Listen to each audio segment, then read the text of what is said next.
શહેરમાં સ્મશાનનો મુદ્દો ફરી એકવાર ચર્ચાનો વિષય બન્યો છે। પાલિકા દ્વારા સ્મશાનનું કામકાજ આઉટસોર્સિંગથી ખાનગી સંસ્થાઓને સોંપવામાં આવ્યું છે, જેને લઈને છાણી ગામના લોકોમાં આક્રોશ જોવા મળી રહ્યો છે। ગ્રામજનો દ્વારા આજે સ્મશાનના આઉટસોર્સિંગના વિરોધમાં છાણી ગામ બંધનું એલાન આપવામાં આવ્યું હતું। ગ્રામજનો દ્વારા સજ્જડ બંધ પાડવામાં આવ્યો છે। છાણી ગામમાં આવેલા સ્મશાનમાં અંતિમ ક્રિયા સહિતનું કામકાજ ધર્મદા ટ્રસ્ટ દ્વારા નિઃશુલ્ક કરવામાં આવતું હતું। છેલ્લા 50 વર્ષથી ટ્રસ્ટ નિઃશુલ્ક સેવાઓ આપતું હતું। તાજેતરમાં વડોદરા મહાનગરપાલિકા દ્વારા શહેરના તમામ 31 સ્મશાનોને મૃતદેહની અંતિમ વિધિનું કામ આઉટસોર્સિંગથી આપ્યું છે, જેનો ગ્રામજનો વિરોધ કરી રહ્યા છે। 5 દિવસ અગાઉ સ્મશાનના લાકડાના મુદ્દે રાજકારણ ગરમાયું હતું। ભાજપ અને કોંગ્રેસના અગ્રણી છાણી સ્મશાનની બહાર જ મોતનો મલાજો નહીં જાળવી બખડ્યા હતા। સ્મશાનના ખાનગીકરણ મુદ્દે બંને જૂથો વચ્ચે વાદ વિવાદ થઈ રહ્યો છે।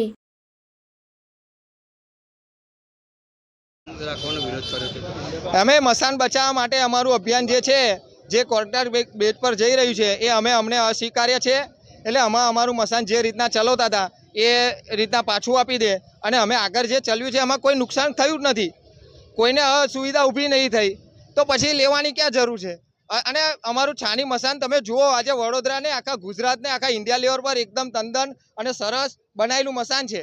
અને અમારા પૂર્વજોએ મસાનમાં અગ્નિદાન કર્યા છે અને પોતાના પૈસે જ કરેલું, અને અમે અમારા પણ જ્યારે અગ્નિદાન કરવાનું તો અમારા જ પૈસે આ જે કોન્ટ્રાક્ટર બેઝ પર જે કોર્પોરેશનના અધિકારીઓ કે સત્તાધારી પક્ષે જે નિર્ણય કર્યો છે એ યોગ્ય નથી। વિચારી અને સમજીને નિર્ણય કરવાનું વિચારી લે, ન તો આવતા દિવસોની અંદર એમને પરિણામ ભોગવા તૈયાર રહે। આજે અમે સ્વયં નાગરિકોએ જ નક્કી કર્યું કે અમે બંધ રાખીશું 1 વાગ્યા લગી, એટલે પોતપોતાની જાતે જ અમે હજુ આખું ગામ બંધ છે અને અમે હજુ કાલે આવેદનપત્ર આપીશું। એમાં પણ જો યોગ્ય નિર્ણય નહીં આવે તો અમે એની રણનીતિ આગળની અમે ટીવીના માધ્યમથી જણાવીશું। પટેલ હિતેશભાઈ। આજે કેવી રીતે વિરોધ કર્યો છે?